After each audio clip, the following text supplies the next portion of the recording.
Malappuram Chelari IUC പ്ലാന്റിൽ തുടർച്ചയായ 4-ാം ദിവസവും വാണിജ്യ സിലിണ്ടറിൽ ഗ്യാസ് നിറയ്ക്കുന്നത് മുടങ്ങി. മലപ്പുറം, കോഴിക്കോട്, കണ്ണൂർ, കാസർഗോഡ് ജില്ലകളിലേക്ക് പൂർണ്ണമായി സിലിണ്ടർ എത്തിക്കുന്നത് ചേളാരിയിൽ നിന്നാണ്. ചേളാരിയിൽ നിന്ന് നിഖിൽ പ്രവേശ് തയ്യാറാക്കിയ റിപ്പോർട്ടിലേക്ക്.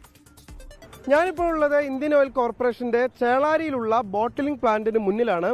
നമുക്കറിയാം, മലബാറിൽ ഈ LPG ക്ഷാമം ഇത്രയധികം രൂക്ഷമാകുമ്പോൾ ഈ ജില്ലകളിലേക്കെല്ലാം, മലബാറിലെ കണ്ണൂര്, കാസർഗോഡ്, മലപ്പുറം ജില്ലകളിലേക്ക് പൂർണ്ണമായും, തൃശൂർ, പാലക്കാട് ജില്ലകളിലേക്ക് ഭാഗികമായും LPG സിലിണ്ടർ കൊണ്ടുപോകുന്നത് ഇവിടെ നിന്നാണ്.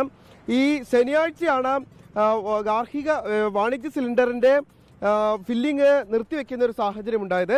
ഇതിപ്പോൾ ഗാർഹിക സിലിണ്ടറും ഒരു നിയന്ത്രണത്തോട് കൂടിയിട്ടാണ് നൽകുന്നത്. കാരണം ഒരു പൂഴ്ത്തിവെപ്പടക്കം ഉണ്ടാകാതിരിക്കാൻ വേണ്ടി നിയന്ത്രണങ്ങളോട് കൂടിയിട്ടാണ് സിലിണ്ടറുകൾ നൽകുന്നത്.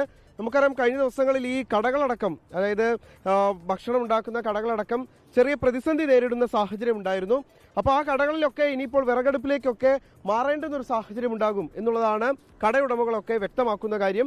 എന്തായാലും ഈ ഒരു പ്രതിസന്ധിക്ക് പരിഹാരമായില്ലെങ്കിൽ അടുക്കളകൾ അടയ്ക്കേണ്ടി വരുമോ എന്നുള്ളൊരു ആശങ്ക പ്രധാനമായും നിലനിൽക്കുന്നുണ്ട്. ഈ ഇന്ധനം ലഭിക്കാത്ത പക്ഷം പല കടകളും അടച്ചിടേണ്ടുന്ന ഒരു സാഹചര്യം ഉണ്ടാവും. ഇപ്പോൾ ഇഫ്താറുകളൊക്കെ നടക്കുന്ന സമയമാണ്.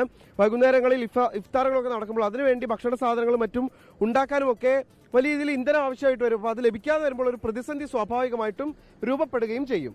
മുഹമ്മദ് അർഷാഖിനൊപ്പം നിഖിൽ പ്രമേഷ്, 24 മലപ്പുറം.